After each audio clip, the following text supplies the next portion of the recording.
దేవునికి స్తోత్రం. దేవుడు మనతో మాట్లాడును గాక. ఒకసారి అందరు గట్టిగా స్తోత్రం చెప్పండి. దేవుని సన్నిధి మనతో ఉండును గాక. దేవుడు మనల్ని నడిపించి ఆశీర్వదించి దీవించును గాక. మనల్ని ఫలింప చేయును గాక. మంచిది. దేవుని వాక్యం మీద దృష్టి పెడదాం. ఎంతమంది వాక్యం వినడానికి సిద్ధంగా ఉన్నారు? వాక్యము వినడానికి. ఎస్. పరిశుద్ధ గ్రంథము నుండి కీర్తనల గ్రంథము 57:2. కీర్తనల గ్రంథము దయచేసి 57:2 అందరూ తీయాలి. మహోన్నతుడైన దేవునికి. అందరూ తీసారా? ఎస్. చదువుదాం. మహోన్నతుడైన దేవునికి, మహోన్నతుడైన దేవునికి, నా కార్యము సఫలం చేయు దేవునికి, నా కార్యములు సఫలము చేయు దేవునికి నేను మొరపెట్టుచున్నాను. గట్టిగా చప్పట్లు కూడా దేవుని మహిమపరుదాం. దేవా నీకు వందనాలు, స్తుతులు, స్తోత్రములు తండ్రి. ఈరోజు ఈ పునరుద్ధాన దినమున నీ సన్నిధిలో ప్రభా ఇలాగ మోకరించి ఆరాధించడానికి, మిమ్మల్ని సేవించడానికి మాకిచ్చిన ఈ యొక్క గొప్ప అవకాశాన్ని బట్టి మీకు వందనాలు అయ్యా. నీ సన్నిధిలో ఉన్న ప్రతి ఒక్కరిని దర్శించండి. రావలసిన వారిని సమయమునకు క్షేమముగా నడిపించండి. నిష్ప్రయోగదాసు నలుపుని బలహీనుని ప్రభా నిలబడుచుండగా నన్ను దర్శించండి. పూర్తిగా మీ వశము చేసుకోండి. పాపులలో ప్రధాన పాపినైన నన్ను దర్శించి కాసేపు మరుగు చేసుకుని అద్భుతమైన అమూల్యమైన నీ ప్రాముఖ్యమైన గొప్ప ఘనమైన మాటలతో నాతో మాతో అందరితో మాట్లాడి మమ్మల్ని జీవింపచేయమని యేసు నామమున అడుగుచున్నాము తండ్రి. ఆమేన్. ఒకసారి గట్టిగా స్తోత్రం చెబుదాం. కార్యము సఫలము చేయు దేవునికి మొరపెట్టాలి. ఇది మన సబ్జెక్టు. ఎవరికి మొరపెట్టాలి? కార్యము సఫలము చేసే దేవుడైన. నువ్వు ప్రార్థన చేస్తున్నప్పుడు ఆ ప్రార్థన ఆలకించగలిగిన దేవుడు, ఆ ప్రార్థనను బట్టి నీ కార్యములను సఫలము చేయగలిగిన దేవుడు, నిన్ను ఆశీర్వదించడానికి, నిన్ను దీవించడానికి, నిన్ను ఫలింప చేయడానికి, నిన్ను ఉన్నతమైన స్థితిలో నిలబెట్టడానికి, నీవు అనేక విషయాల్లో సఫలం అవ్వడానికి ఖచ్చితంగా ఆయన నీకు సహాయం చేయడానికి సియోనులో నుండి ఆయన నీ మీద దృష్టి పెట్టి ఆయన చెవులు నీ ప్రార్థనకై, ఆయన హస్తాలు నీకు సహాయము చేయుటకై ఆయన చాసి ఉంచాడు. ఆయన చెవులను తెరిచి ఉంచాడు. దేవునికి మహిమ కలుగును గాక. ఎందుకంటే ఆయన ప్రార్థనలను సఫలము చేసే దేవుడంట. ఎవరైనా ఇలాంటి దేవుడు ఎక్కడా కనబడలేదంట. ఒక భక్తుడు అంటాడు, అసలు ఇలాంటి కార్యములు సఫలం చేసే దేవుణ్ణి ఎక్కడా కనుగొనలేదంటాడు, ఎక్కడా చూడలేదంటాడు. ఆ మాట ఎప్పుడైనా చదివారా మీరు? ఎంతమంది చదివారు ఈ మాట? చదివారా మీరు ఎప్పుడైనా? కార్యములను సఫలం చేసే దేవుణ్ణి, ఇలాంటి దేవుణ్ణి ఎక్కడా చూడలేదు అని భక్తుడు మాట్లాడతాడు. యెషయా గ్రంథము తీయండి, 64 అధ్యాయము 4వ వచనం ఒక్కసారి చూద్దాం. 64:4 యెషయా గ్రంథం ఒక్కసారి. తన కొరకు కనిపెట్టు వాని విషయమై. అమ్మ అందరూ తీసారా? చదువుదాం. తన కొరకు కనిపెట్టు, తన కొరకు కనిపెట్టు వారి విషయమై నీవు తప్ప తన కార్యము సఫలము చేయు. తన కార్యములు సఫలము చేయు. మరి ఏ దేవునిని ఎవడు ఏ కాలమున చూచి ఉండలేదు. చూసారా ఎంత గొప్ప సాక్ష్యము? ఆ భక్తుడు చెప్తున్న సాక్ష్యం ఏంటంటే, ఇలాగ కార్యములు సఫలము చేసేవారి విషయంలో, అంటే నీ కొరకు కనిపెట్టు వారి విషయంలో నువ్వు కార్యాలు సఫలం చేసేవాడివి.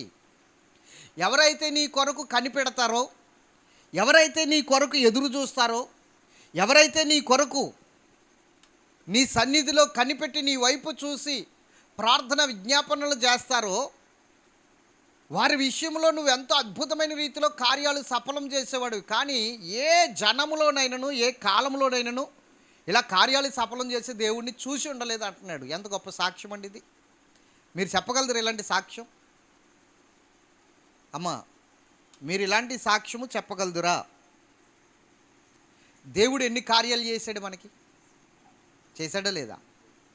మనము దేవుణ్ణి విశ్వసించిన నాటి నుండి ఈనాటి వరకు ఆయన కార్యాలు చేస్తూనే వచ్చాడు. కంటికి కనబడకుండా, చెవికి వినబడకుండా, మనుషుని యొక్క హృదయానికి గోచరము కాకుండా, అంటే అగోచరం అన్నమాట, గోచరము కాకుండా ఎన్నెన్నో మేలులు, ఎన్నో ఆశీర్వాదాలు మనకు అందిస్తూనే వచ్చాడు. కానీ మనకు అవి కంటికి కనబడవు. కానీ ఒక వాక్యము రాయబడి ఉంది ప్రసంగి 3లో, ప్రతి దానికి సమయం ఉంది అని. చెప్పండి, చానాల నుంచి అడుగుతున్నామండి మేము, మరి మా కార్యాలు సఫలం అవ్వట్లేదు ఏంటి? చానాల నుంచి అడుగుతున్నాం కదా, మా కార్యాలు ఎందుకు సఫలం అవ్వట్లేదు? మేము దేవుని సన్నిధిలో మొరపెడుతున్నాం కదా, మేము దేవుని సన్నిధిలో విజ్ఞాపన చేస్తున్నాం కదా, ప్రార్థన చేస్తున్నాం కదా, సంవత్సరాలు జరిగిపోతున్నాయి, మరి మాకెందుకు సహాయం అందట్లేదు సార్ అని నువ్వు అడగొచ్చు. స్తోత్రం చెప్పండి. దేవుని సన్నిధిలో నువ్వు మొరపెడితే, దేవుని సన్నిధిలో ఏదైనా నువ్వు సమస్య రాసి పెడితే, ఏదైనా పరిస్థితి నువ్వు రాసి పెడితే అది సఫలం అవుతుంది, ఖచ్చితంగా అవుతుంది. ఒక్కొక్కసారి సంవత్సరాలు పట్టొచ్చు. నువ్వు రాస్తున్న సమస్యలకి ఒక పుస్తకం అయిపోవచ్చు, 2 పుస్తకాలు అయిపోవచ్చు, 3 పుస్తకాలు అయిపోవచ్చు. కానీ నీ విశ్వాసాన్ని విడిచిపెట్టకూడదు, నీ నమ్మికను విడిచిపెట్టకూడదు. నీ నమ్మిక, నీ విశ్వాసం అలాగ ఉండాలి. ఎన్ని పుస్తకాలు అయిపోయి ఆ సమస్యలు రాస్తున్నప్పుడు? 1 పుస్తకం, 2 పుస్తకాలు, 3 పుస్తకాలు అవని. పుస్తకం అయిపోయింది సార్, మరి మా పరిస్థితి ఏంటి? అవును, ఇంకో పుస్తకం పెట్టండి. ఆ పుస్తకం కూడా అయిపోనివ్వండి. కానీ ఒక విషయం చెప్తున్నాను, ప్రతి దానికి ఒక సమయం ఉంది అనడలేదా? పేతురు గారు ఏమంటారు తెలుసా? తగిన సమయమందు దేవుడు నిన్ను హెచ్చించినట్లు ఆయన బలిష్టమైన చేతి క్రింద దేన మనస్కులై ఉండు. తగిన సమయమందు హెచ్చిస్తాడండి దేవుడు. ఎప్పుడు కూడా తగిన సమయమందు చెప్పాలి. కానీ నీ కొరకు ఎప్పుడు కూడా ఆయన కార్యాన్ని ముందే చేసి ఉంచేశాడు. నీ కొరకు కార్యాన్ని నువ్వు అడిగినప్పుడు చేద్దాంలే, లేకపోతే చూద్దాంలే అని అలాగ నిర్లక్ష్యం చేసే దేవుడు కాదు, అలక్ష్యం చేసే దేవుడు కూడా కాదు. కార్యము కూడా ఎప్పుడో నువ్వు అడక్క ముందే దేవుడు ఏర్పాటు చేశాడు, సహాయము నీకు అందేటట్లు చేశాడు. కానీ అది మన కంటికి కనబడట్లేదు అంతే. ఉదాహరణకి అబ్రహాము గారి గురించి మనకు అందరికీ తెలుసా లేదా? అబ్రహాం గురించి ఎంతమందికి తెలుసు? కుమారుడు పుట్టిన వెంటనే దేవుడు అబ్రహాం యొక్క సంతోషాన్ని చూసి చాలా మురిచిపోయాడు. అబ్రహాం కన్నా ఎక్కువ మురిచిపోయాడు. అయితే కుమారుడికి కొంచెం వయసు వచ్చిన తర్వాత, అంటే కొద్దిగా పెద్దవాడు అవుతున్న ఆ సందర్భంలో మోరియా పర్వతం మీద దహన బలి ఇమ్మన్నాడు. మోరియా పర్వతం మీద దహన బలి ఇమ్మన్నప్పుడు ఇస్తాను ప్రభు అని అతడు మనస్ఫూర్తిగా చెప్పేశాడు దేవునికి సమాధానం. చిత్తం ప్రభు అని చెప్పేసి, నా కుమారుని నీకు దహన బలికి ఇచ్చేస్తానని మనస్ఫూర్తిగా చెప్పినప్పుడు ఆ మనసులో ఉన్న మాట దేవుడు గ్రహించగలడు కదా, గ్రహిస్తాడా లేదా? అయితే నువ్వు ఇస్తావయ్యా, నాకు తెలుసు నువ్వు అలాంటి వాడివే, నువ్వు నమ్మకమైన వాడివే, నీ మాట నీ మనసులోంచి వచ్చింది కాబట్టి ఇవ్వక్కర్లేదులే అని అక్కడే చెప్పేయాలి. కానీ చెప్పలేదు దేవుడు. తర్వాత భార్యకి చెప్పకుండా తన కుమారుణ్ణి, కట్టెలను, నిప్పును, కత్తిని, పనివారిని, గాడిదకి గంత కట్టి తీసుకుని వెళ్ళాడు. అప్పుడు కూడా తీసుకువెళ్తున్నప్పుడు కూడా దేవుడు బయలుదేరిపోతున్నాడు, ఇంకా నా సేవకుడు ఇచ్చేస్తాడు, ఇంకే ప్రాబ్లం లేదు, అతని మనస్సు ఎరిగిన వాడిని నేను అని చెప్పి బయలుదేరుతున్నప్పుడైనా, ఓయ్ బాబు బయలుదేరిపోతున్నావు, నేనంటే నీకు ఎంత భయము, నీకు ఎంత ప్రేమ, నేనంటే నీకు ఎంత విధి, అది వదిలే, తీసుకెళ్ళక్కర్లేదులే, సంతోషంగా ఉండండి అని చెప్పాలిగా. తీసుకువెళ్తున్నప్పుడు కూడా చెప్పలేదు కదా. ఆ తర్వాత వీళ్ళ పర్వతం మీదకి చేరుకున్న తర్వాత కుమారుడు అంటున్నాడు, తండ్రి కట్టెలున్నాయి, నిప్పుంది, వధించడానికి ఈ కత్తి కూడా ఉంది, వధించబడే గొర్రెపిల్లేది అని అడుగుతున్నాడు. గొర్రెపిల్ల ఎక్కడుంది? గొర్రెపిల్లను చూపించు అని అడుగుతున్నాడు. నాయన, దేవుడు చూసుకుంటాడు, దేవుడు ఆ సమయానికి ఇస్తాడు. యెహోవా ఈరే, దేవుడే చూసుకును, ఆ సమయానికి వధించబడే సమయానికి ఇస్తాడు, నువ్వెందుకు భయపడుతున్నావు అని చెప్తున్నాడు. ఈలోగా జరిగింది ఏంటంటే, జాగ్రత్తగా వినండి, ఈలోగా జరిగింది, నా వైపు చూస్తూ వినండి, దేవునికి మహిమ కలుగును గాక. కట్టెలన్నీ బలిపీఠంగా పేర్చేశారు. పేరు చేసిన తర్వాత కూడా దేవుడు మాట్లాడట్లేదు, మౌనంగా ఉన్నాడు. గుర్తుంచుకోండి, ఈ మాటలు జాగ్రత్తగా గుర్తుంచుకోండి. దేవుడు మాట్లాడినప్పుడు, ఇస్తాను ప్రభు అన్నప్పుడు దేవుడు ఇంక మాట్లాడలేదు, మౌనంగా ఉన్నాడు. తర్వాత బయలుదేరినప్పుడు కూడా దేవుడు మౌనంగా ఉన్నాడు. తర్వాత కుమారుడు ప్రశ్నించినప్పుడు కూడా దేవుడు మౌనంగా ఉన్నాడు. బలిపీఠం కడుతున్నప్పుడు కూడా దేవుడు మౌనంగానే ఉన్నాడు. తర్వాత కుమారుని బలి పశువుని చేసి, ఇస్సాకుని చేతులు కాళ్ళు కళ్ళు కట్టేసి బలిపీఠం మీద పడుకోబెడుతున్నప్పుడు కూడా దేవుడు మౌనంగా ఉన్నాడు, మాట్లాడట్లేదు. దేవుడు మౌనమైపోయాడు. కొన్ని సందర్భాల్లో దేవుడు మౌనమైపోతాడు. నీ పరిస్థితులను, నీకున్న ఇబ్బందులు, శోధనలు, నువ్వు ప్రార్థన చేస్తున్నా దేవుడు మౌనమైపోతాడు. మౌనమైపోయాడని దేవుడు చూడట్లేదని అర్థం కాదు. మౌనమైపోయాడని దేవుడు పట్టించుకోవట్లేదని అర్థం కాదు. మౌనమైపోయాడని దేవుడు నిన్ను వదిలేశాడని అర్థం కాదు. మౌనంగా ఉన్నాడు అంటే దేవుడు మాట్లాడే సమయం కాదు, అది మౌనంగా ఉండిపోయాడు అంతే. ఏ కార్యం చేయకుండా మౌనంగా ఉండిపోయాడు. అది సంవత్సరమా, 2 సంవత్సరాల, 3 సంవత్సరాల, 4 సంవత్సరాల, 5 సంవత్సరాల, ఎన్ని సంవత్సరాలైనా దేవుడు మౌనంగా ఉన్నాడంటే నువ్వు కూడా ప్రార్థిస్తూనే ఉండు, విసుగుపోవద్దు. యేసుప్రభు వారు అంటారు, విసుకక నిత్యము ప్రార్థించు. విసుకక ప్రార్థించాలి, నిత్యము ప్రార్థించాలి. ఓకే, అంటే అక్కడ అర్థం ఏమిటి? విసుకక నిత్యము ప్రార్థించంటే లోక 18లో ఉంటుంది ప్రారంభంలో ఈ మాట. దానికి అర్థం ఏంటి చెప్పండి? అంటే విసుగుపోయేంత సమయం పడుతుందని. అవునా కాదా? అంటే నీకు విసుగుదల కూడా వస్తుందని అర్థం అక్కడ. ఒక్కొక్కసారి ప్రార్థించిన వెంటనే కార్యం జరిగిపోతుంది. ఒక్కొక్కసారి ప్రార్థించకలేదు, మన మనస్సులో అనుకుంటే కార్యం జరిగిపోతుంది. ఒక్కొక్కసారి ఎంత ప్రార్థన చేస్తున్నా, ఎంతమంది ప్రార్థనా పరుల చేత ప్రార్థన చేస్తున్నా దేవుడు మౌనమైపోతాడు. అసలు అర్థం కాదు మనకి. దేవుడు చాలా సైలెంట్ అయిపోతాడు, చాలా సైలెంట్ అయిపోతాడు. మనకు అర్థం కాదు పరిస్థితి ఏంటి ఇలాగ అయిపోయిందని. ఇంత ప్రార్థన చేస్తున్నా మన పరిస్థితులు ఎందుకు చక్కబడట్లేదని, మనం ఎందుకు ఇలా ఉండిపోతున్నామని. అమ్మ వింటున్నారా గౌతమి? దేవునికి స్తోత్రం చెప్పండి. మన పరిస్థితులు ఎందుకు ఇలా ఉండిపోతున్నాయని ఒక్కొక్కసారి మనం కలవరము పొందుతాం. కానీ యేసుప్రభు వారు ఆ మాట కూడా చెప్పారు యోహాను 14లో, మీ హృదయములను కలవరపడనీయకుడి అని కూడా చెప్పారు. యోహాను 14లో ఏమన్నాడు తెలుసా? ఆయన మీ హృదయములను కలవరపడనీయకుడే అన్నాడు 14:1. అలాగే 18:1లోనేమో విసుగక ప్రార్థన చేయండి అన్నాడు. అంటే విసుగక ప్రార్థన చేయాలి అంటే విసుగుపోయేంత సమయం కూడా పడుతుందన్నమాట. రోజులు కాదు, వారాలు కాదు, నెలలు కాదు, సంవత్సరాలు కూడా పడుతుందండి.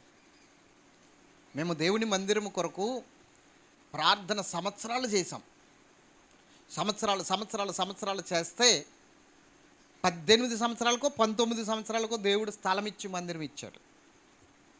2003లో నేను సువార్త ప్రకటించాను. 2003లో సువార్తకి నేను సమర్పించుకున్నాను. నేను సేవకునిగా, దేవుని సేవకునిగా పిలువబడ్డాను 2003లో.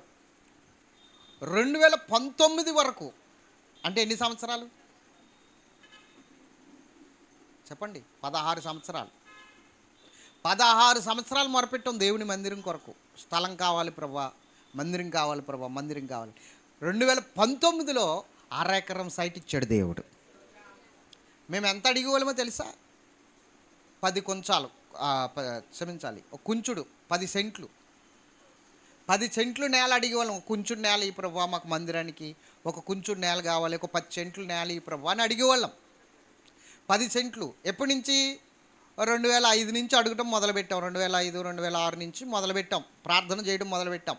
2005 లేదు, 2006 లేదు, 2007 లేదు, 2010 కూడా లేదు, 2011 లేదు, 2012 లేదు, 2013 లేదు, 2014, 15, 16, 17, 18 కూడా లేదు. 2019 లాక్డౌన్ ఇంకా రావడానికి సిద్ధంగా ఉంది.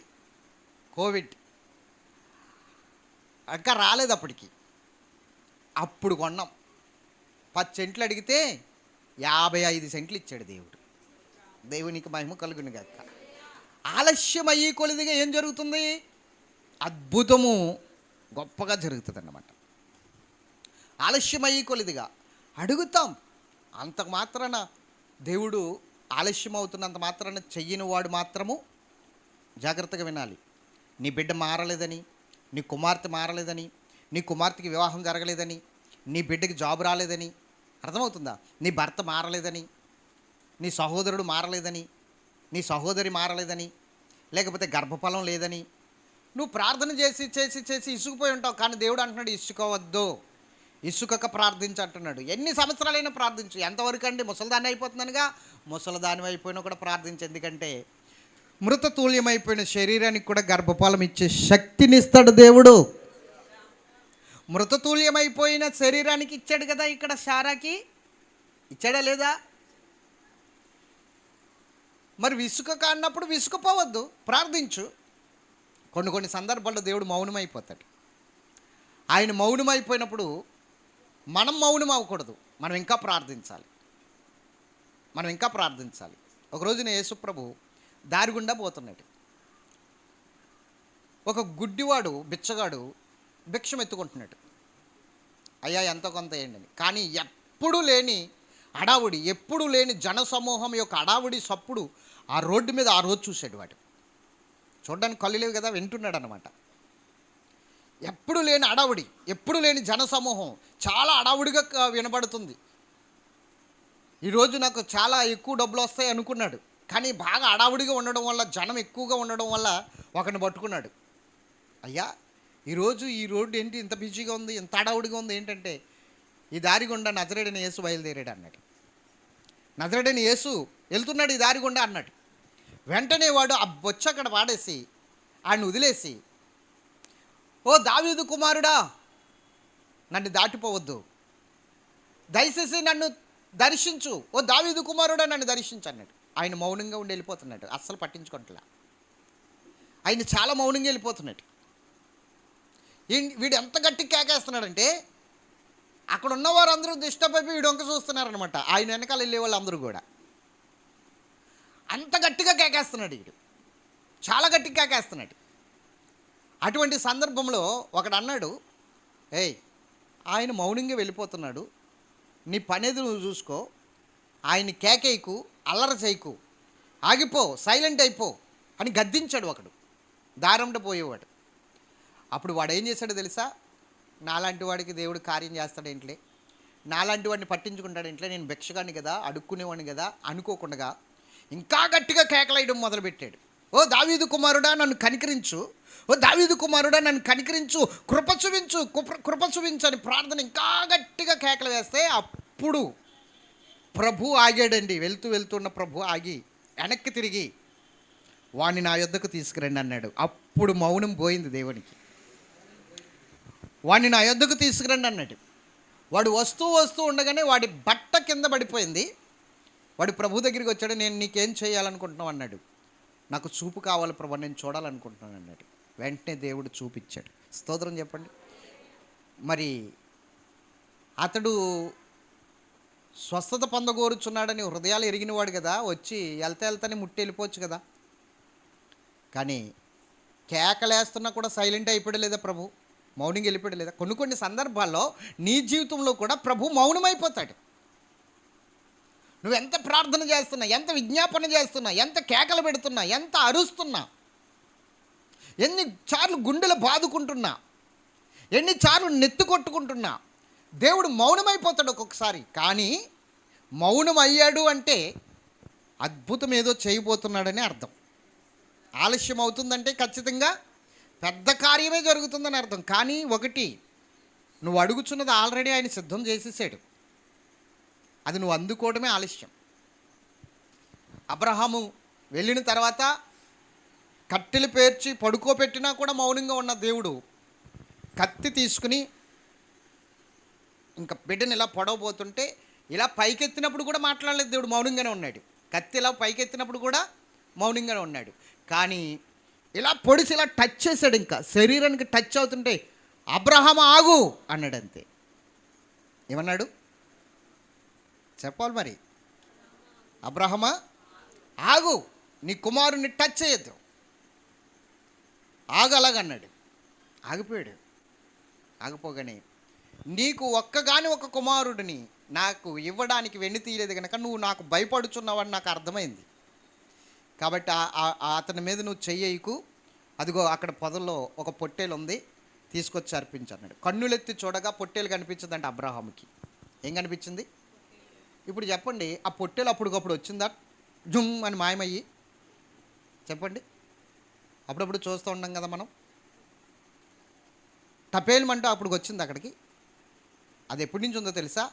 అబ్రహాం ఆ కొండెక్కక ముందు నుంచి అక్కడే ఉంది. అది ఎప్పుడుంది అంటే దేవుడు అబ్రహాం కన్నా ఇస్సాకు కన్నా ముందుగా ఏం సిద్ధపరిచాడు? గొర్రె పిల్లని, పొట్టేలను సిద్ధపరిచాడు. ఎప్పటి నుంచి ఉంటుంది అది? అబ్రహాము రాకముందు నుంచి. అబ్రహాము ఇస్సాకును తీసుకుని కొండ ఎక్కక ముందు నుంచే ఆ పొట్టేలు అక్కడ ఉంది. మరి అది అరవాలి కదా మేహే అని, అవునా కదా? ఆ పొట్టేలు అరవాలి కదా. సైలెంట్ ఎందుకు అయిపోయింది? దేవుడు సైలెంట్ అయిపోయాడు కాబట్టి దీన్ని కూడా సైలెంట్గా పెట్టేశాడు. అబ్రహాముకి బలి ఇవ్వకుండా కనుక, ఆ కుమారుని బలి ఇవ్వడానికి సిద్ధపరచకుండా కనుక అది కనుక అరిసిందనుకో అబ్రహాంకి అర్థమైపోద్ది దేవుడు సిద్ధపరిచేసాడని. అప్పుడు ఆ పొట్టేలను తీసుకొచ్చి బలి అర్పించేస్తాడు. అందుకని దేవుడు ఏం చేశాడంటే ఆ పొట్టేల నోరు మూసేశాడు. ఆ పొట్టేల నోరు ఏం చేశాడు? మూసేశాడు. అలాగే ఈరోజు దేవుడు కార్యం ఎప్పుడో చేసేసాడు, అది నీ కంటికి కనబడట్లేదు. కొంచెం సైలెంట్ అయిపోయింది ఆ కార్యం కూడా నీ విషయంలో. ఎందుకు కార్యం సైలెంట్ అయిపోయిందంటే నీ విశ్వాసాన్ని పరీక్షిస్తున్నాడు దేవుడు.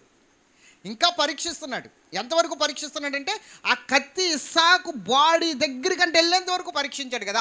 అలాగే దేవుడు నీ పరిస్థితి అంతా ఇంకా అంతా అయిపోయేంత వరకు పరీక్షిస్తున్నాడు దేవుడు. ఎంతవరకు అంటే ఇంక ఏ సహాయం కూడా అందకుండా అన్ని దారులు, అప్పిచ్చు వాళ్ళ దారులు కూడా మూసిపోయేంత రీతిలో వచ్చేసేంత వరకు. ఇప్పుడు ఎక్కడ దుక్కున అప్పు పడుతుంది, ఎక్కడ కొంత ఎక్కడ కొంత ఎక్కడ కొంత అప్పు పడుతుంది. అది కూడా మూయబడిపోవాలి, అది కూడా అందకూడదు ఇంకా. అప్పుడు నీ విశ్వాసం ఏంటో చూడాలి. అప్పు పడుతుంది కాబట్టి దేవుడు ఏదో అప్పు అయినా పెంచున్నాళ్లే అన్న ఆలోచన వచ్చేసింది. ఏదో కొంచెం విశ్వాసం ఉంది. ఇప్పుడు అప్పు కూడా అందకుండా చేసేస్తాడు అనమాట దేవుడు. ఇలాగంటే చాలామంది బాధపడతారు. ఇప్పుడు ఏంటి అమ్మ పెట్టతో అడుక్కు తిననివ్వదని అప్పు కూడా ఉండకూడదా చేసేస్తాడు. ఎందుకు చేస్తాడంటే అక్కడ నీ విశ్వాసం బయటపడాలి, నీ నమ్మిక బయటపడాలి, నీ భక్తి బయటపడాలి. నువ్వెంత ఎంత పర్ఫెక్ట్గా ఉంటావో భక్తిలో, నీ విశ్వాసంలో ఎంత పర్ఫెక్ట్గా ఉంటావో అక్కడ ఆయన చూడాలనుకుంటున్నాడు. అందుకనే అందే సహాయం కూడా అందకుండా చేసేస్తాడు. అప్పుడు వరకు మౌనంగానే ఉంటాడు ఆయన. అప్పుడు నువ్వు మొదలెట్టాలి. ఉన్నావా? అసలు ఉన్నావా? ఉంటే కళ్ళు మూసుకున్నావా? ఏం కనబడతలేదా నా పరిస్థితి? అవునా? ప్రతి భక్తుడు విసిగిపోతే ఇంతే.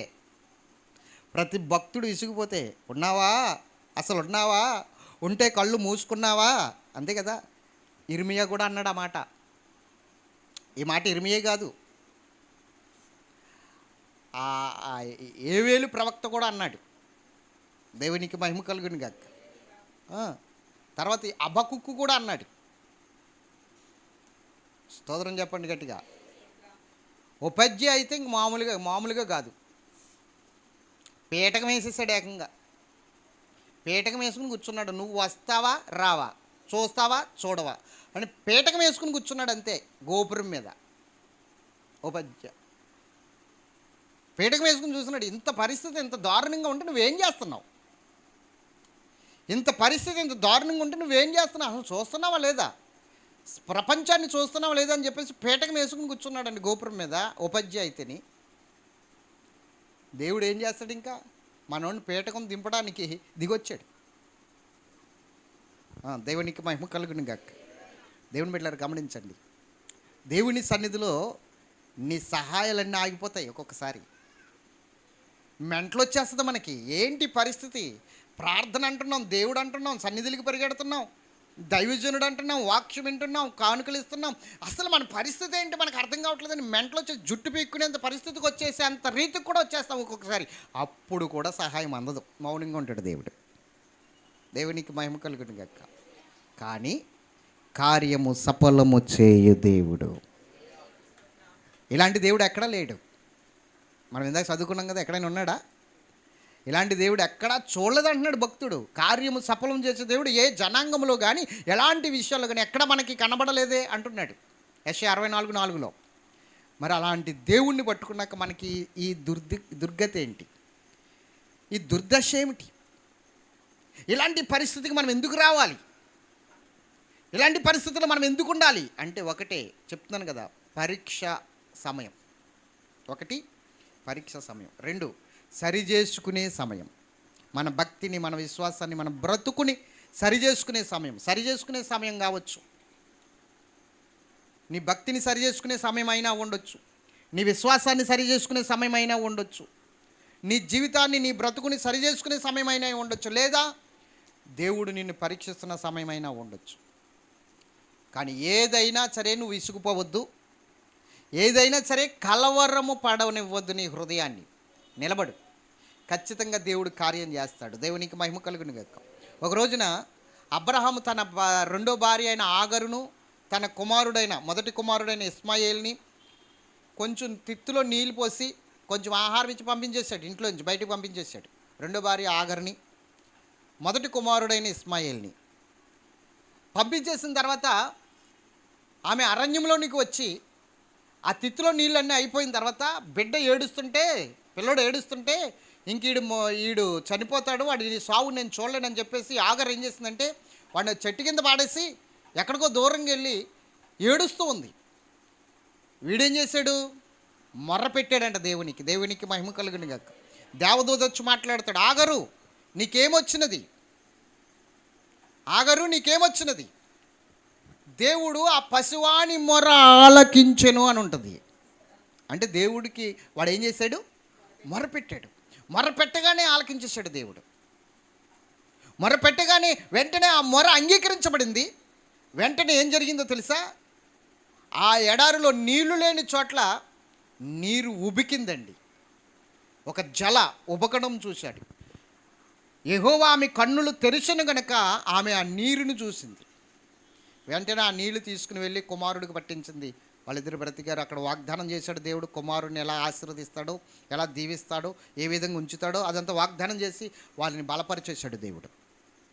దేవుని బిడ్డలారా, ఒక్కొక్కసారి మన పరిస్థితులు ఎలాగుంటాయంటే వెంటనే ప్రార్థన అంగీకరించబడుతుంది, ఒక్కొక్కసారి అంగీకరించబడదు. మన ప్రార్థనకి జవాబు రాదు ఒక్కొక్కసారి. అలాగని దేవుడు నిన్ను విడిచిపెట్టేశాడని అర్థం కాదు, శ్రమల్లో నిన్ను వదిలేశాడని అర్థం కాదు. ఆ శ్రమల్లో ఏదో నీకు నేర్పబోతున్నాడని అర్థం. ఏదో సహాయం అందుతుంది, అందకుండా ఉండదు, కానీ ఆ శ్రమలలో నీకేదో నేర్పబోతున్నాడు. దేవునికి మహిమ కలుగును గాక. ఆ సమయంలో దేవుడు అద్భుతం చేస్తే నీకు ఆయన విలువ తెలియదు, ఆ ప్రార్థన విలువ తెలియదు, రెండు నువ్వు పొందుకున్న దాని విలువ తెలియదు. అది మనము శ్రమలు అనుభవించి పొందుకుంటే దాని విలువ తెలుస్తుంది. మన వాళ్ళు అంటారు చూడండి, పెద్దోళ్ళు, కష్టపడిన సొమ్ము అయితే విలువ తెలుస్తుంది నీకు అంటారు. నువ్వు కష్టపడితే వస్తే దాని విలువ తెలుస్తుంది. ఇప్పుడు మనం దారంట వెళ్ళామనుకోండి, ఒక 100 రూపాయలు దొరికింది, అది మనం జేబులో పెట్టుకుని వెళ్తున్నాం, మధ్యలో పడిపోయింది. మరలా బాధ వస్తుందా రాదా? ఎంత బాధ వస్తుంది? పెద్ద బాధ ఏమొచ్చేది, అయ్యో పడిపోయిందా, పోన్లే దొరికిందే కదా అని సరిపెట్టుకుంటాం, కొంచెం బాధపడి, అవునా? అది నువ్వు పొద్దునుంచి చందాల దాకా కష్టపడి సంపాదిస్తే 100 రూపాయలు, అది నువ్వు ఇంటికి వెళ్ళి ఒక దారిలో పడిపోయింది అనుకోండి, 2 రోజులు అన్నం తినవు నువ్వు. ఎంత కష్టపడి సంపాదించాను ఈరోజు, అంత కష్టపడితే ఉదయం నుంచి సాయంత్రం దాకా కష్టపడితే 100 రూపాయలు వచ్చినాయే, ఆ 100 రూపాయలు నేను ఇంటికి అట్టుకెళ్ళకపోయినాయి, పడిపోయినాయే, అయ్యో అని చెప్పేసి ఏడుస్తావు, అన్నం తినవు, దిగులు పడిపోతావు. కష్టపడిన దానికి దొరికిన దానికి తేడా అది. దేవునికి మహిమ కలుగును గాక. నీకు దేవుడు అడిగిన వెంటనే ఇచ్చేసాడు అనుకో, దాని విలువ నీకు తెలియదు, ఆ విలువ నీకు తెలియదు. అలా అడగ్గా దేవుడు నీకు ఇచ్చాడనుకో, దాని విలువ తెలుస్తుంది, దాన్ని నువ్వు చానాలు కాపాడుకుంటావు. దాన్ని బట్టి దేవుణ్ణి చాలా గొప్పగా మహిమపరుస్తావు. ఆయన నామానికి అద్భుతమైన ఘనత వస్తుంది నీ ద్వారా. ఈరోజు చాలామంది ఈ ఓపిక లేక, ఈ సహనము లేక, ఈ విశ్వాసము లేక, ఈ నిరీక్షణ లేక చాలామంది భ్రష్టులుగా మారిపోతున్నారు. దేవుణ్ణి విడిచిపెట్టేసి వెళ్ళిపోతున్నారు. దేవుని సన్నిధిని విడిచిపెట్టేస్తున్నారు. విశ్వాసాన్ని విడిచిపెట్టేస్తున్నారు. భక్తిని విడిచిపెట్టేస్తున్నారు. నేను అంటాను, నువ్వు దేవుణ్ణి విడిచిపెట్టేసినంత మాత్రాన, దేవుని యందు విశ్వాసం విడిచిపెట్టేసినంత మాత్రాన ఆయనకి ఏమైనా నష్టం ఉందా? ఎవరికి నష్టం? మనకు నష్టమా? ఆయనకి నష్టమా? ఎవరికి నష్టం అండి? పెద్దోళ్ళు అంటారు కదా, శరీరం మీద కోపం ఇస్తే ఏమి ఎండిపోద్ది? నేనేం తప్పుగా అంటే చెయ్యి ఎండిపోద్ది. చెయ్యి కడుక్కోకుండా నీటి మీద కోపం ఇచ్చావనుకో, చెయ్యి ఎండిపోద్దా? నీరు, చెరువులు, వాగులు ఇవన్నీ ఎండిపోతాయా? కదా. ఎవరికి నష్టం? మనకే నష్టం. దేవుని మీద కోప్పడితే ఎవరికి నష్టం? సంఘం మీద కోప్పడితే ఎవరికి నష్టం? దైవజనుల మీద కోప్పడితే ఎవరికి నష్టం? దేవునికి మహిమ కలుగును గాక. దేవుని బిడ్డలారా గమనించండి, ఈరోజు దేవుడు మనల్ని తన కృపలో నిలబెట్టడానికి ఈ మాటలు చెప్తున్నాడు. ఆలస్యం అవుతున్నా నువ్వు మాత్రము నీ విశ్వాసాన్ని చెక్కిచెదరనవ్వకు. నీ పరిస్థితులన్నింటినీ కూడా దేవుడు చూస్తున్నాడు. నీకు సహాయం మాత్రం ఖచ్చితంగా అందుతుంది, కానీ సమయం పడుతుందంటే పడుతుంది. ఒక్కొక్కసారి అద్భుతం జరిగిపోవచ్చు వెంటనే, కానీ ఒక్కొక్కసారి జరగదు. నువ్వెంత అడిగినా జరగదు. అలాగని అడగడం మానేయకు. అడుగు.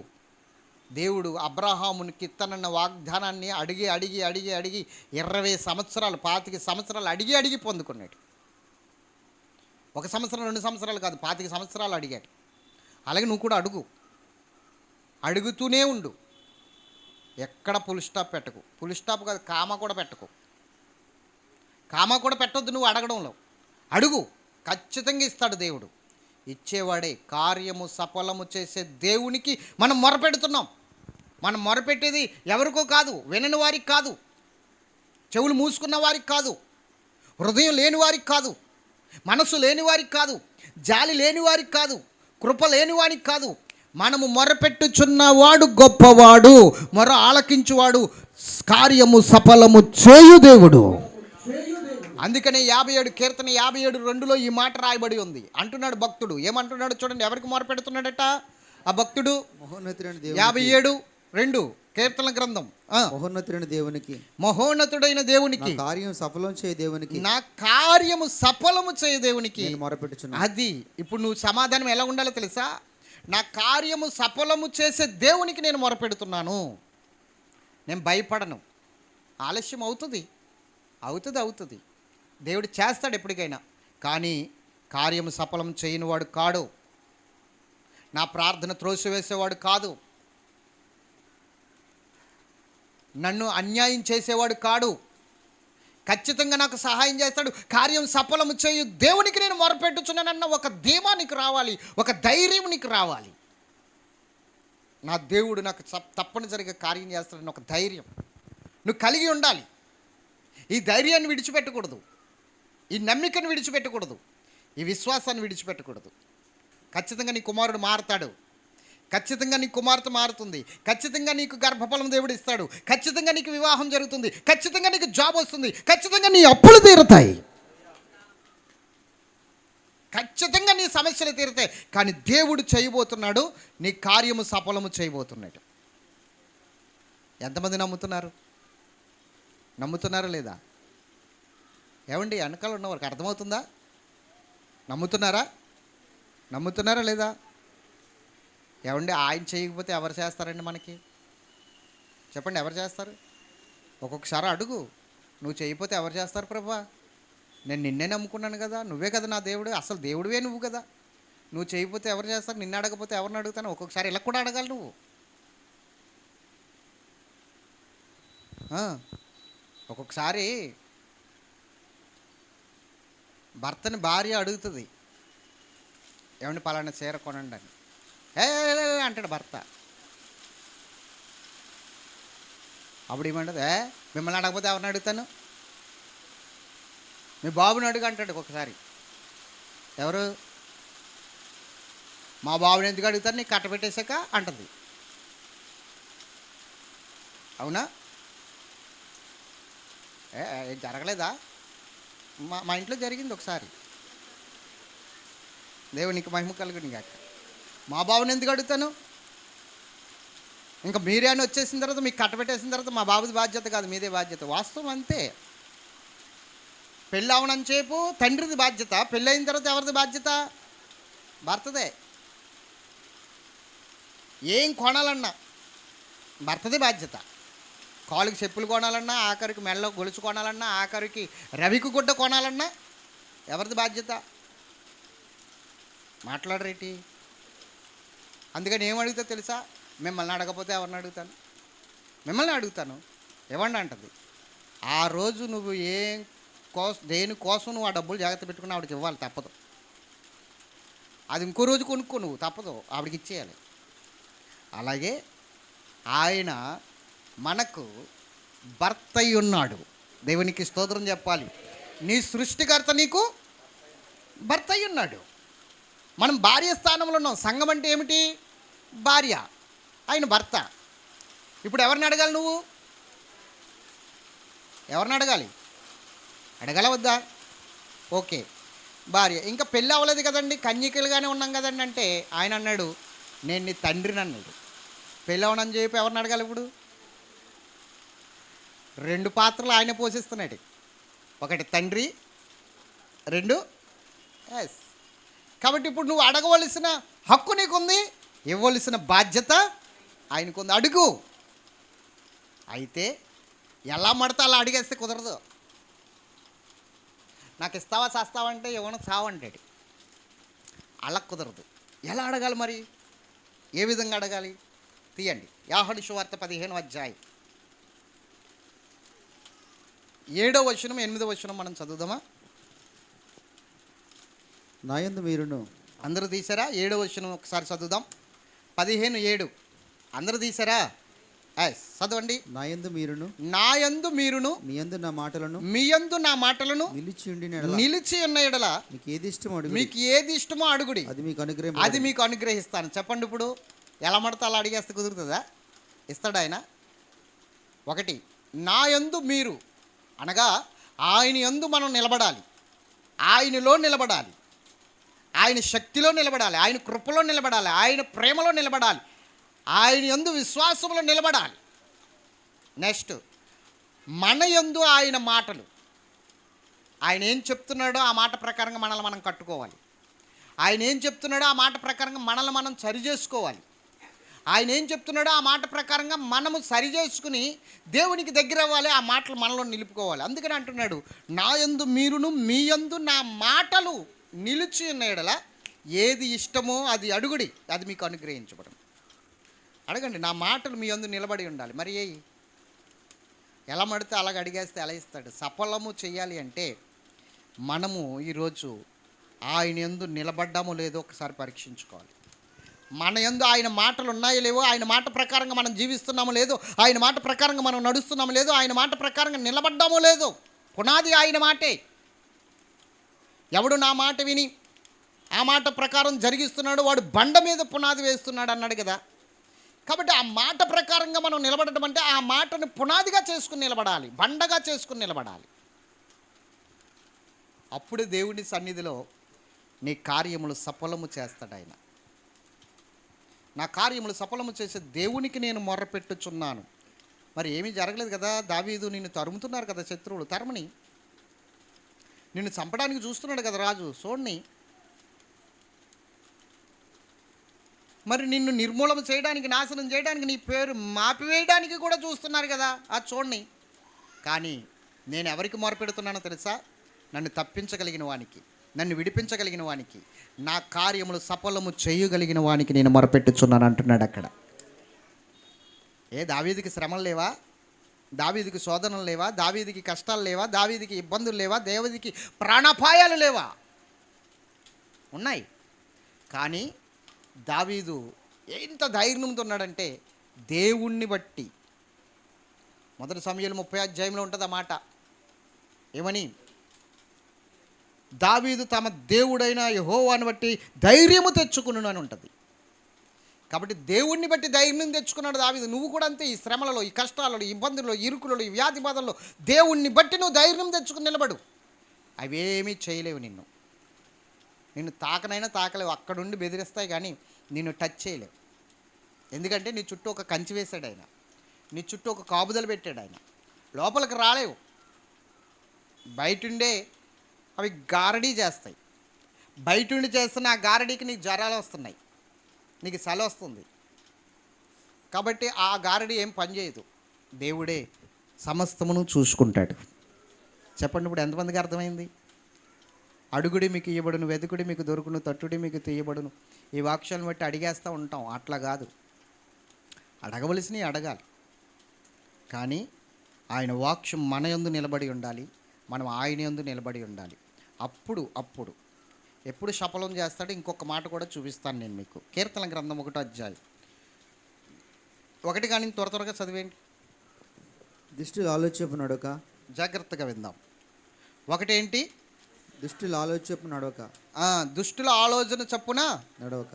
ఎస్, జాగ్రత్తగా చదవాలండి. కొంతమంది వాక్యం చదవమంటే ఇక్కడే తేడాగా ఉంటుంది. మా వాడు చిన్నప్పుడు, మా ఏలియా, దుస్తుల ఆలోచన చప్పున నడవక అనేవాడు. దుష్టుల అంటే ఏమనివాడు? దుస్తులు అనేవాడు. మేము పదే చదివించేవాళ్ళం, చదవరా ఆ మాట చదవరా అంటే అలాగే చదివేవాడు. స్తోత్రం చెప్పండి. ఒక అమ్మాయి అంటే పాస్టర్ గారు వాక్యం చదవమంటే యోహాను సువార్త 10:1 వచనం, నేను ద్రాక్ష వాళ్ళని మీరందరూ ఏగలన్నదంట. నేను ద్రాక్ష వాళ్ళని మీరందరూ తీగలు అనాలి, కానీ ఏముంది? ఏగల అందట. దేవునికి మహిమ కలుగును కాదు. అంటే ఏగలు ఎలాగయ్యారు?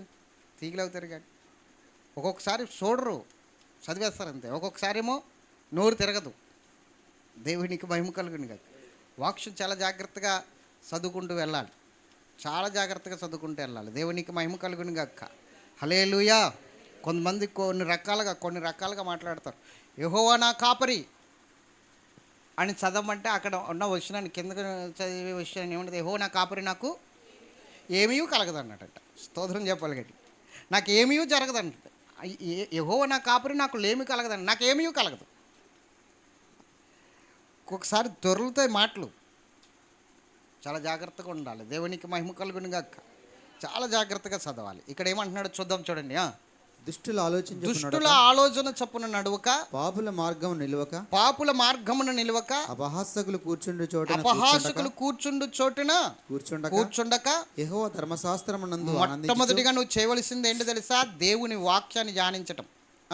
దివారాత్రము దాన్ని ధ్యానించేవాడు ధన్యుడు. చెప్పండి, దివారాత్రములు దాన్ని ధ్యానించేవాడు ధన్యుడు. యెహోవా ధర్మశాస్త్రమందు ఆనందించాలి, ధ్యానించాలి. దీవారాత్రములు దాన్ని ధ్యానించి ఆనందించువాడు ధన్యుడు. ఆనందించాలట దేవుని వాక్యాన్ని బట్టి. చెప్పండి, దేని బట్టి ఆనందించాలి?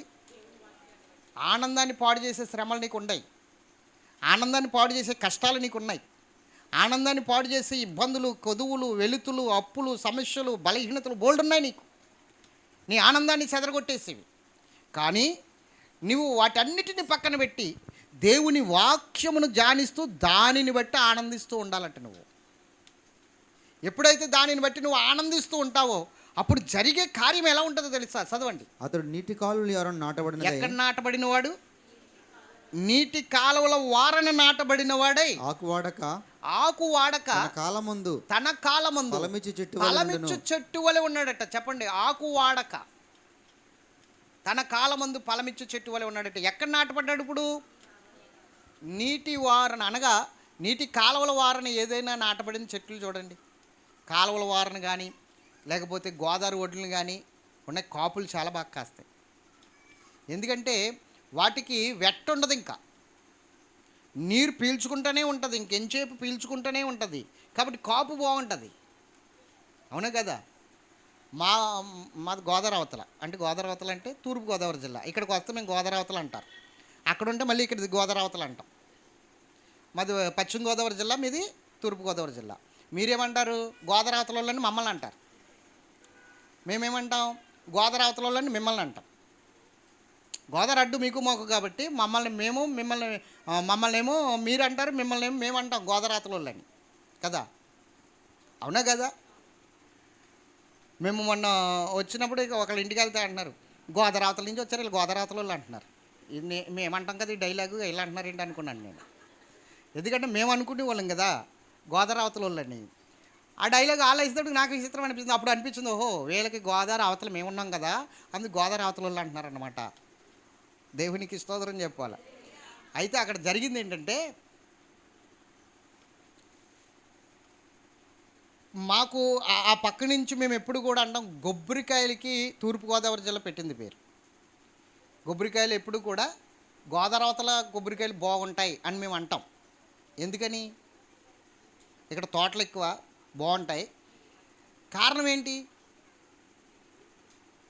ఇక్కడ ఎంచేపు కూడా వాటిని శుభ్రం చేస్తారు, నీరు పెడతారు, దున్నుతారు. మాకు అలా కాదు. మాకు కొబ్బరి తోట ఉన్నా పట్టించి కూడా ఎవడని. అందుకని మా కాయలు ఎలాగుంటాయి అంటే ఎలాగుంటాయి, మీ కాయలు ఎలాగుంటాయి. దేవునికి మహిమ కలుగుని. ఎవడు పట్టించుకోడు. మళ్ళీ దాంట్లోనే బోల్డ్ వేసేస్తాడు, ఏదో దాన్ని బట్టి వచ్చేయాలనుకుంటాడు మా వాడు. అక్కడోడు గోదావరిలో దానికి పెట్టవలసిన మేత పెట్టడం. కానీ యెహోవా ధర్మశాస్త్రమందు ఆనందించుచు దేవారాత్రము దాన్ని ధ్యానించేవాడంట, నీటి కాలవల వారన నాటబడిన చెట్టు వలె ఉన్నాడట. వాడికి ఇంకే లోటు లేదు. ఆకు వాడదు, తన కాలమందు ఫలమిచ్చు చెట్టు వలె ఉన్నాడట. ఆకు వాడక తన కాలమందు ఫలమిచ్చు చెట్టు వలె ఉన్నాడు. చూడండి, ఆ కింద మాట ఉంటుంది, తాను చేయనిదంతయు సఫలమగును. అద్భుతం కదా. అతడు చేయనిదంత ఏమవుతుంది అప్పుడు? అసలు నువ్వేం చేసినా నో అబ్జెక్షన్. నువ్వేం చేసినా దానికి అబ్జెక్షన్ లేదు. ఇంకా దేవుడు అంటాడు, ఓకే చేసేయి ప్రభా, ఇది చేయమంటావా? ఎందుకు నన్ను అడుగుతా? చెయ్యి. ఎందుకో తెలుసా? నువ్వు ఏది చేసినా సఫలమవుతుంది. ఎందుకంటే నీ ఆలోచన, నీ తలంపు, నీ ఉద్దేశం, నీ ప్రతిదీ కూడా వాక్యానుసారంగా ఉంటుంది కాబట్టి అది సఫలమైపోతుంది. దేవుడు కూడా అబ్జెక్షన్ పెట్టడు ఇంకా. ఎందుకంటే నువ్వు వాక్యమును ధ్యానిస్తున్నావు, దాని అందు ఆనందిస్తున్నావు, దాని ప్రకారంగా నువ్వు ఏది చేసినా ఇంకా దాని ప్రకారమే, అంటే దాన్ని ఆధారం చేసుకుని చేస్తావు కనుక దేవుడు కూడా అబ్జెక్షన్ పెట్టడు, దేవుడు కూడా ఆప్టింగ్ పెట్టడు. దేవునికి మహిమ కలుగునుగాక. వాక్యము నీలో ఉంటే, వాక్యము ప్రకారంగా నువ్వు నడిస్తే, వాక్యము ప్రకారంగా నువ్వు జీవిస్తే, వాక్యం ప్రకారంగా నువ్వు నిలబడితే నీకు నో అబ్జెక్షన్. దేవుడు అద్భుతం చేస్తాడు. అద్భుతాలు చేసుకుంటూనే పోతాడు. చెప్పండి, ఇప్పుడు ఎక్కడో వాక్యము నీలో మిస్ అవుతుంది. స్నేహితుల దగ్గర, పార్ట్నర్స్ దగ్గర, కుటుంబ సభ్యుల దగ్గర, బంధువుల దగ్గర ఎక్కడో సంథింగ్ మిస్ అయింది. దేవునికి ఇష్టమైన నీ జీవితం మిస్ అయింది. ఎక్కడో తప్పుకుంది. అది బంధువుల దగ్గర తప్పుకుందా, పార్ట్నర్స్ దగ్గర తప్పుకుందా, స్నేహితుల దగ్గర తప్పుకుందా, వ్యాపారంలో తప్పుకుందా, జాబులో తప్పుకుందా, ఎక్కడో తప్పుకుంది. అందుకే నో అబ్జెక్షన్ వస్తుంది నీకు. ప్రతిదీ సఫలం అవట్లేదు. ఇలా కూడా నువ్వు ఆలోచించుకోవాలి. ఎందుకంటే నా మాటలు నీ యందు, నువ్వు నా యందు నిలిచిన ఎడల ఏది ఇష్టమో అడగడు అన్నాడు కదా. ఇక్కడ కూడా మనం ఆలోచించుకోవాల్సింది ఈ పాయింట్ కూడా ఆలోచించుకోవాలి. ఎక్కడో తప్పుకుంది, వాక్యం విషయంలో ఎక్కడో తప్పుకున్నాను, ఎక్కడో పక్కన పెట్టాను, అందుకే నా పరిస్థితి ఇలా ఉంది, అందుకే నేను ఇలాగా అందరిలో ఇంత హీనంగా ఉండవలసిన పరిస్థితి వచ్చింది, అందరిలో నేను ఇలా చేసాపవలసిన పరిస్థితి వచ్చింది, అందరిలో నేను ఇంతగా ఘనహీనంగా ఉండవలసిన పరిస్థితి వచ్చింది. ఎందుకో ఈ పరిస్థితి వచ్చింది? ప్రభువా, నన్ను సరిచేయి, నాకు సహాయం చేయి, నాకు తెలియజేయి. నా జీవితాన్ని మార్చుకుంటాను, నా పరిస్థితిని మార్చుకుంటాను, నా క్రమాన్ని నేను మార్చుకుంటాను, నా నడవడికని మార్చుకుంటాను అని ఎప్పుడైతే నువ్వు ప్రార్థన చేస్తావో ఆయన నీకు సమస్తమును చూపించి సమస్తమును కూడా చేయడానికి సిద్ధంగా ఉన్నాడు. ఎందుకంటే మనం మొరపెట్టేది కార్యము సఫలము చేసే దేవునికి మొరపెడుతున్నాం. చెవులు మూసుకున్న వానికి కాదు, రాళ్ళకు కాదు, లెపలకు కాదు, చెట్లకు కాదు, పుట్టలకు కాదు, ఎవరికి కాదు. మనం మొరపెట్టుచున్నది జీవము కలిగిన దేవునికి. మరి కార్యం సఫలం అవ్వలవద్దా? అవలవద్దా? అవుతుంది. సరి చేసుకుందాం, మార్చుకుందాం, నిలబడదాం. ఎంతమందికి అర్థమైంది దేవుని వాక్యం? అర్థమైందా లేదా? ఓకేనా? ప్రార్థన చేసుకుందాం, మోకరించండి. దేవుడి మాటలు తన వినికిడులు దీవించును గక్క. ఆమేన్.